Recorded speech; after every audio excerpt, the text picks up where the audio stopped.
오늘도 하나님의 말씀을 사모하는 마음으로 예배에 참여하시는 모든 분들을 예수 그리스도의 이름으로 환영합니다.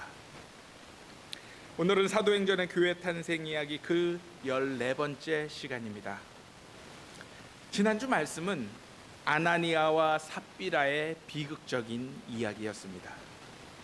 그들은 하나님께 자신의 것을 온전히 드리기를 원한 것이 아닌 다른 사람들이 그러하니 자신들도 뒤처질세라 그렇게 하였습니다. 즉 하나님께 온전히 바칠 준비가 되지 않은 사람이 명예욕에 사로잡혀 겉으로는 사람들 앞에서 거룩해 보이는 척을 하며 속으로는 자신의 이익을 챙기고자 하였던 것입니다. 그 결과 이들은 하나님께 영광을 돌리기 위한 선한 목적이 아닌 하나님을 속이려는 사탄의 유혹에 빠지게 되었습니다. 그래서 하나님께 바치려고 판 땅값의 일부를 감추고 베드로에게 가져왔다 죽임을 당한 것입니다.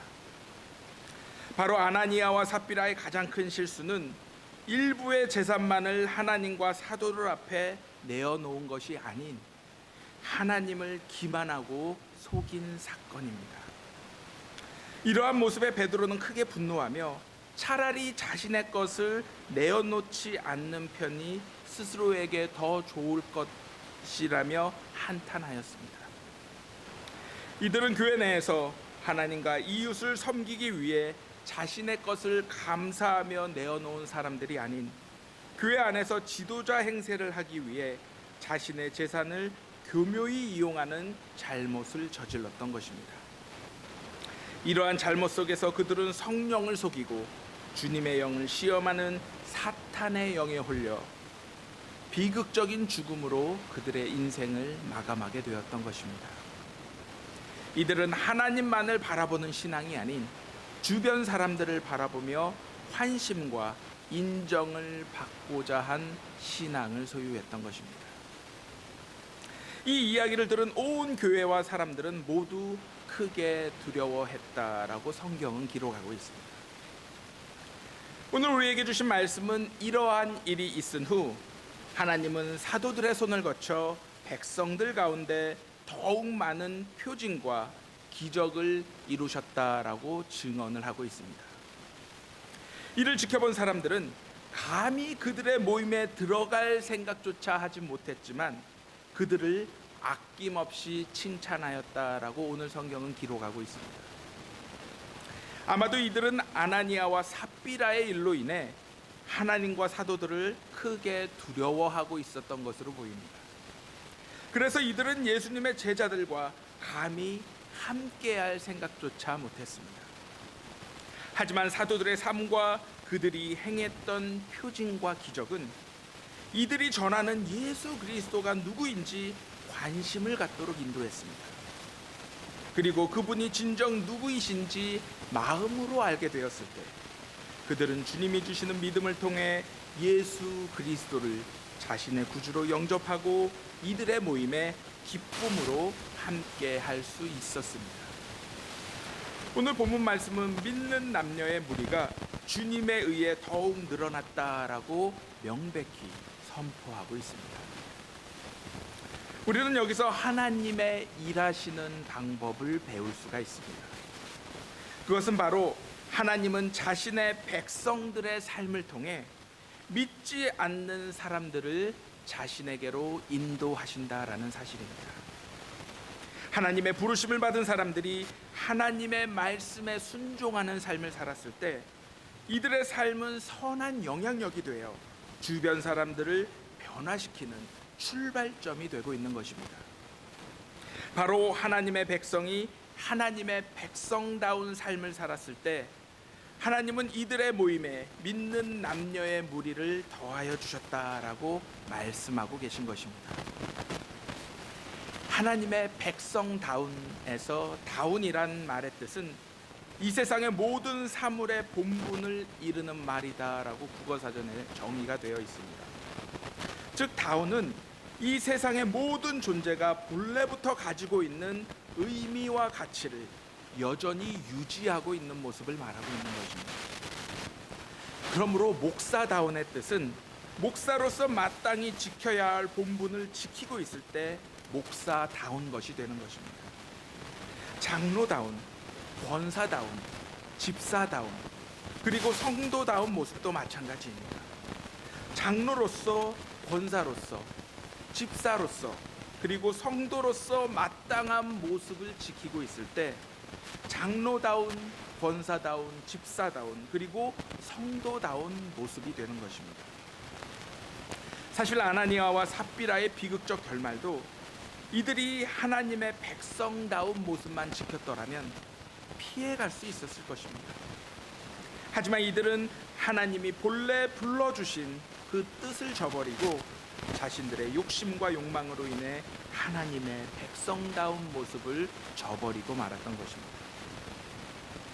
그렇다면 지금 우리의 모습은 어떠합니까? 하나님의 백성다운 모습으로 살아가고 계십니까? 그리하여 우리 주변에 예수 그리스도를 알고자 하는 사람들이 점점 늘어나고 있습니까? 아니면 하나님의 백성다운 모습을 잃어버림으로 말미암아 주변 사람들에게 실망과 상처를 안겨주고 있는 삶을 살아가고 계십니다. 오늘 이 시간 주님의 말씀을 통해 주님이 주시는 힘과 능력으로 하나님의 백성다운 모습을 회복하시는 저와 여러분들이 되시기를 주님의 이름으로 기도합니다. 다음으로 사람들은 심지어 병든 사람들을 거리에 메고 나와 침대와 침상에 눕혀 놓았습니다. 그리고 베드로가 지나갈 때 혹시라도 그 그림자가 그들 가운데 누구에게 덮임으로 인해 그들의 병이 치유되기를 소원하였습니다. 또한 예루살렘 주변에 사는 많은 사람들이 병든 사람들과 악한 귀신에 시달리는 사람들을 데리고 몰려들었습니다.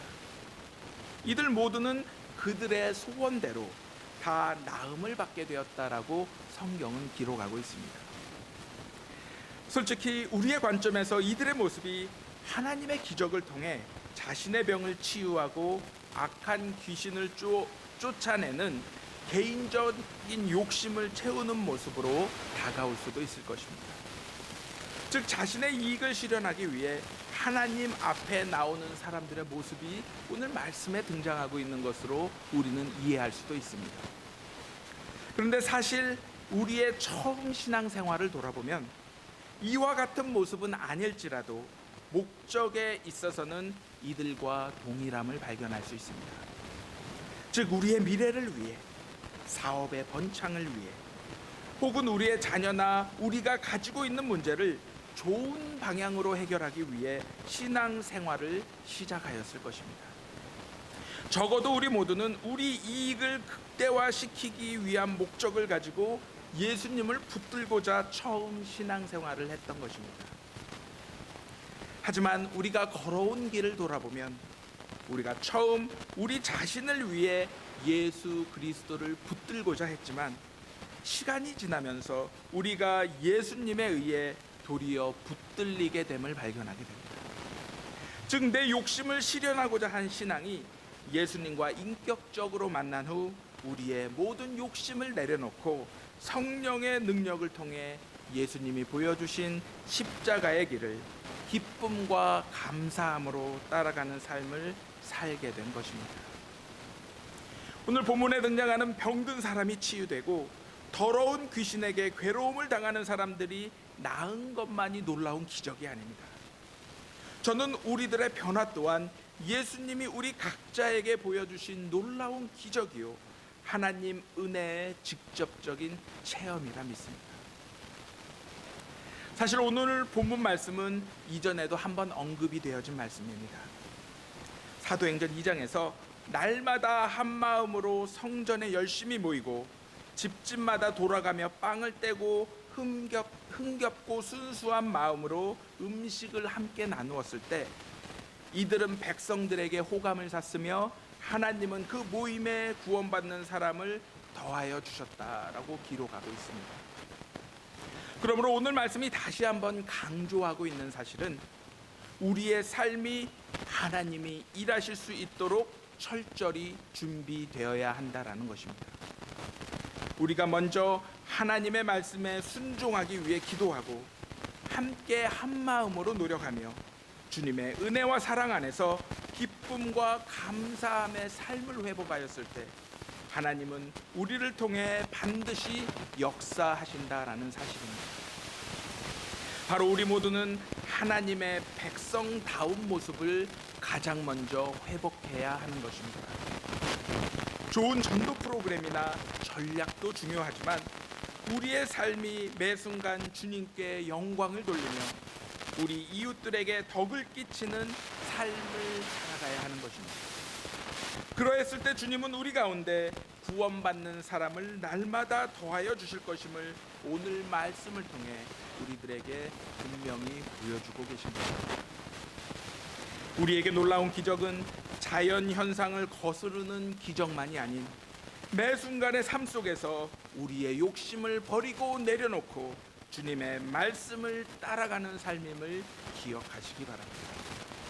이러한 기적의 삶을 통해 주님의 말씀이 이 땅에 실현되며 우리를 통해 날마다 구원받는 사람들이 더해지는 역사가 우리의 모임과 공동체 안에서 매 순간 일어나기를 주님의 이름으로 간절히 기도합니다.